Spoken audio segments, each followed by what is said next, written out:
Hey guys, welcome back. If you are new and have clicked on my video, welcome.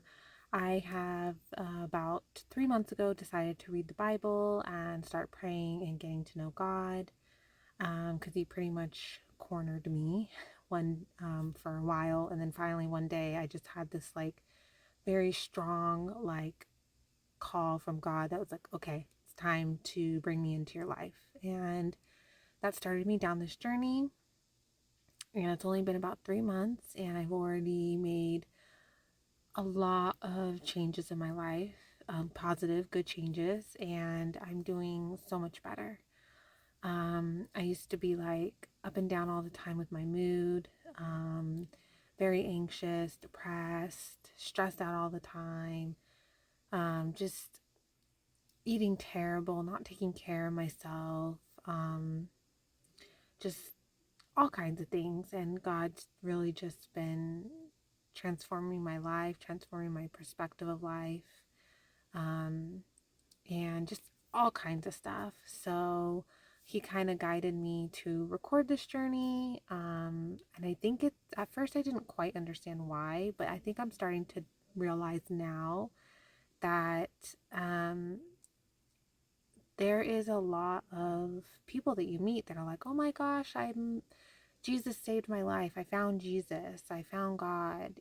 He transformed my life. And this and that. And you hear all these stories about how people just all of a sudden their lives transformed, and they make it seem so easy. They make it seem so like it just happened, like the switch of a light and all this stuff. And no one really talks about what the actual day to day looks like, what the actual journey looks like. What is it actually, especially for someone new bringing God into their life and reading the Bible. Like, I feel like God wanted me to share what it's really like and maybe help others. And so, also, if you have found my videos and you are a believer and you have read the Bible and you are, you know a lot, if you want to help and like some other people are helping me in the comments, I would appreciate any help I can get, and any thoughts or comments that you think might be helpful for me or say someone else maybe that's watching, whether now or in the future. Just join me, let God into your life, let Him, hopefully, maybe He guided you to my videos to, maybe this is your sign that it's time to let God into your life. So, um, please join me. And if you want to start from today forward, you can. Or if you want to start at the beginning, I have it in my playlist on my channel. You can start with day one. Just a side note, day 1 and 2 do not have the recording of the chapters for those 2 days, because I didn't start doing that until day 3. So day 1 and 2, you would have to just find those chapters on your own, unfortunately. I'm really sorry about that. I didn't realize I liked it this way until about day 3.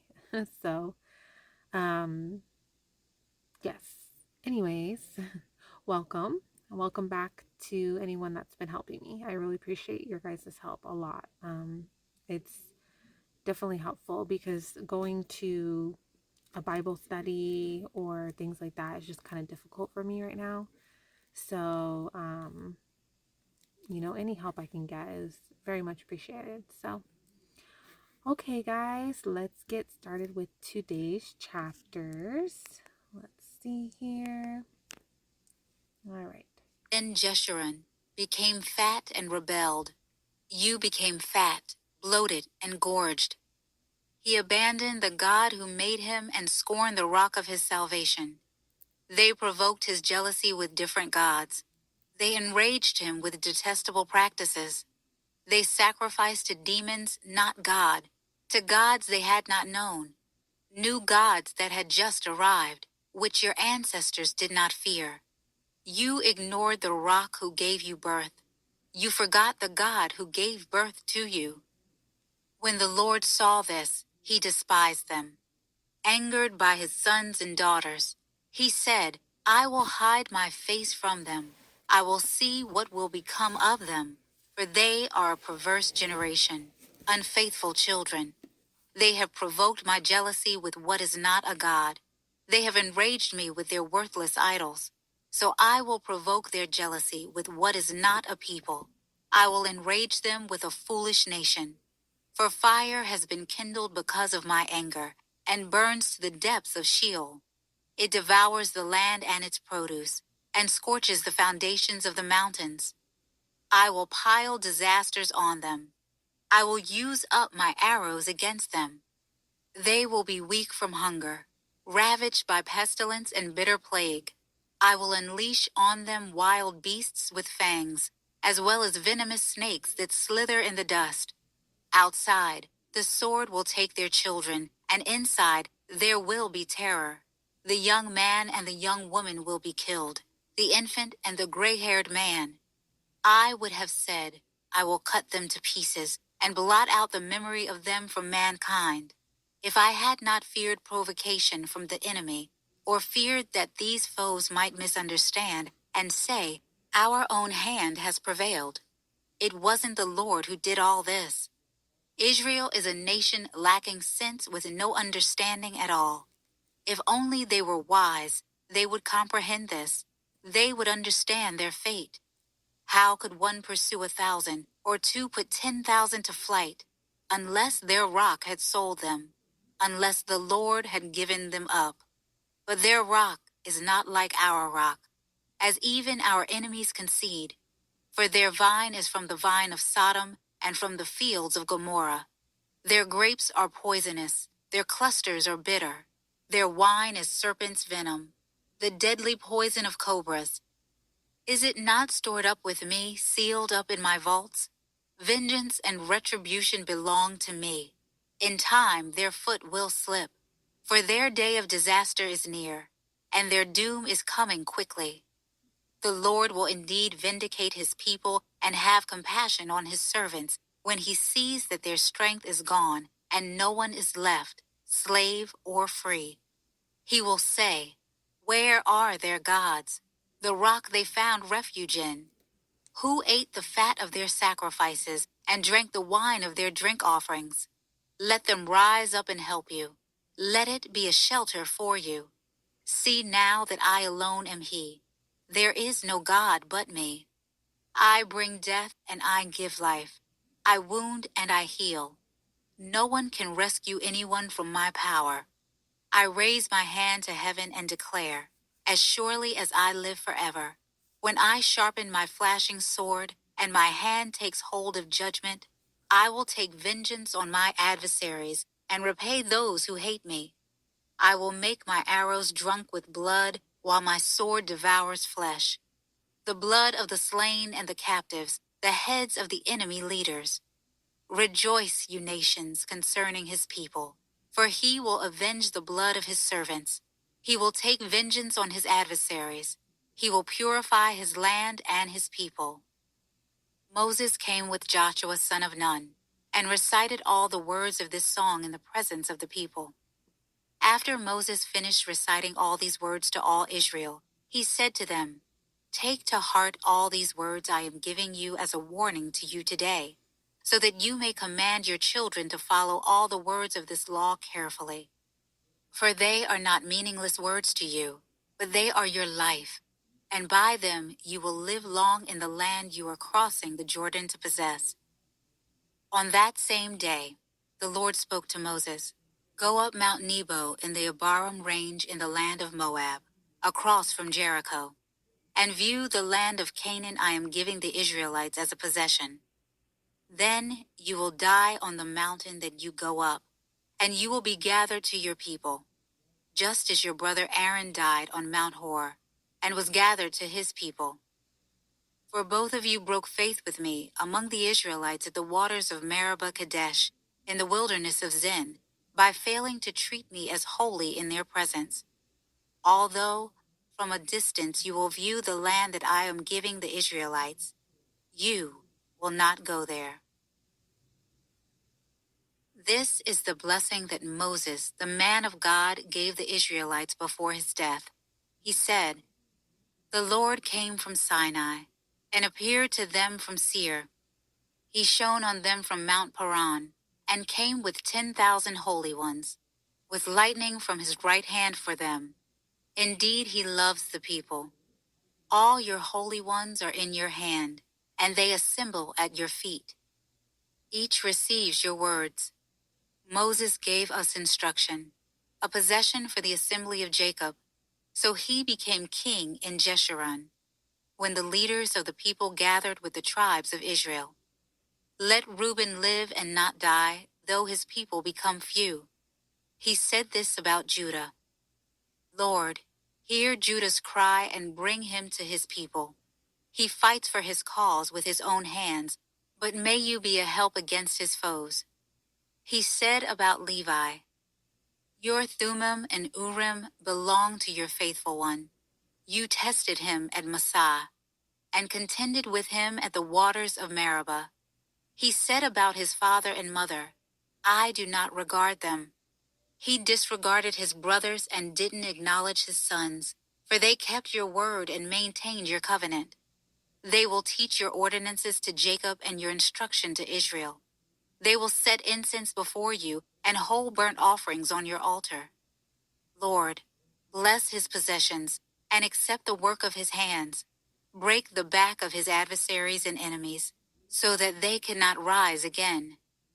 He said about Benjamin, the Lord's beloved rests securely on him. He shields him all day long, and he rests on his shoulders. He said about Joseph, may his land be blessed by the Lord with the dew of heaven's bounty, and the watery depths that lie beneath, with the bountiful harvest from the sun, and the abundant yield of the seasons, with the best products of the ancient mountains, and the bounty of the eternal hills, with the choice gifts of the land and everything in it, and with the favor of him who appeared in the burning bush. May these rest on the head of Joseph, on the brow of the prince of his brothers. His firstborn bull has splendor, and horns like those of a wild ox.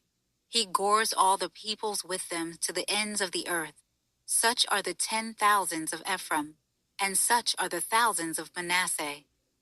He said about Zebulun, rejoice, Zebulun, in your journeys, and Issachar in your tents.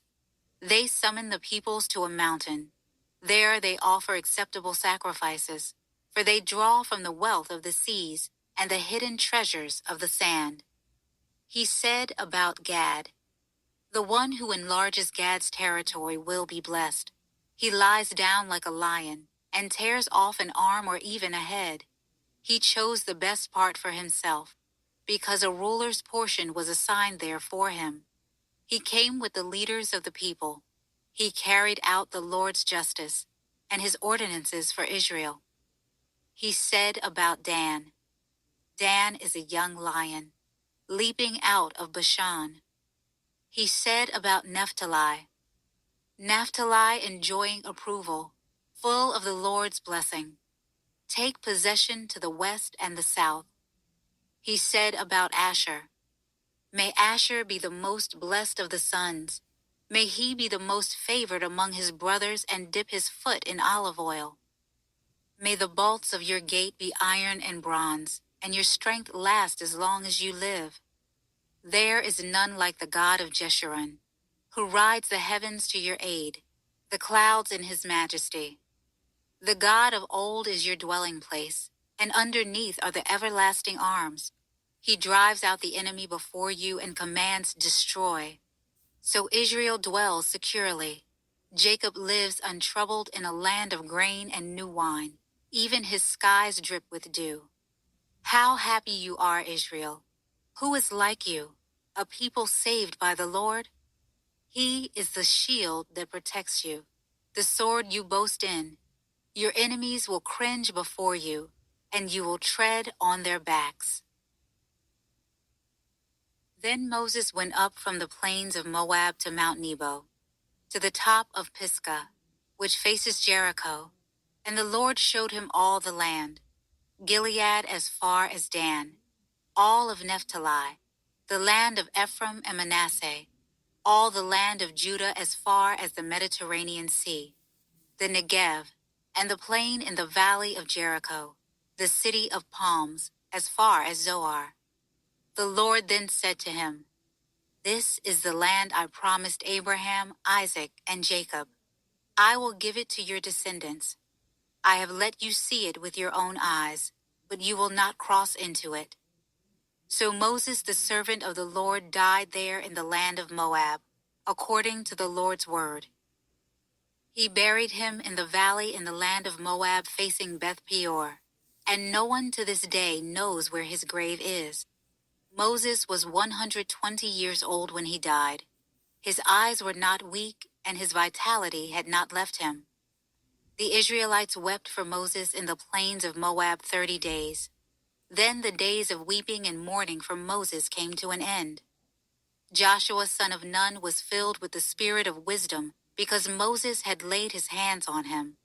So the Israelites obeyed him and did as the Lord had commanded Moses. No prophet has arisen again in Israel like Moses, whom the Lord knew face to face. He was unparalleled for all the signs and wonders the Lord sent him to do against the land of Egypt, to Pharaoh, to all his officials, and to all his land, and for all the mighty acts of power and terrifying deeds that Moses performed in the sight of all Israel. I have to say, Moses, like, could you imagine like getting to see and speak with God the way that Moses did and stay alive? I mean, I can't even fathom that. That's just, I mean, if you really, really think about it, like, and then it kind of sucks that Moses didn't get to go into the land. Like, he did all this stuff for God and then didn't really, like, I don't want to say reap the rewards because, I mean, he did get a lot of, like, I mean, he literally got to spend time with God and, like, see God face to face. Face to face. I mean, like, he had a special, like, connection with God that's, like, no one else has ever had. So, like, I mean, I feel like his rewards were different than, like, something like land. Like, his rewards were more like connections with God, and then, like, who knows, like, what, after he passed on, like, what rewards he received in heaven. You know what I mean? Like, I don't know. It's just pretty wild. Like, I couldn't even imagine, like, having that kind of relationship with God and getting to live, like, that whole time. Like, but Moses did have, though, like,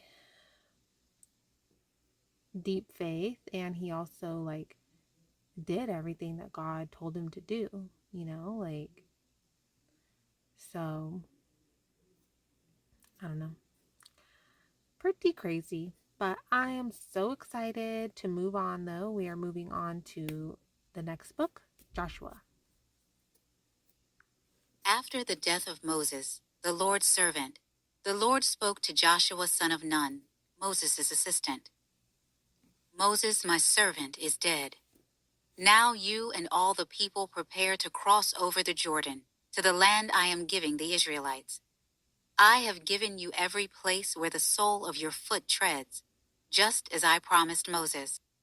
Your territory will be from the wilderness and Lebanon to the great river, the Euphrates River, all the land of the Hittites, and west to the Mediterranean Sea. No one will be able to stand against you as long as you live. I will be with you, just as I was with Moses. I will not leave you or abandon you. Be strong and courageous, for you will distribute the land I swore to their ancestors to give them as an inheritance. Above all, be strong and very courageous to observe carefully the whole instruction my servant Moses commanded you. Do not turn from it to the right or the left, so that you will have success wherever you go. This book of instruction must not depart from your mouth. You are to meditate on it day and night, so that you may carefully observe everything written in it. For then you will prosper and succeed in whatever you do. Haven't I commanded you? Be strong and courageous. Do not be afraid or discouraged, for the Lord your God is with you wherever you go. All right, guys, there we have it. I'm excited to see what goes on in this book. So, and I believe the book that we just finished was the end of I think it's called the Torah, is like the five first books in the Bible. And I believe that we just finished it with the Deuteronomy. I'm always saying that wrong. I have to look that up. Um, I don't know. It's pretty exciting. So I feel like I can't even believe that like I still have so much more of the Bible to go.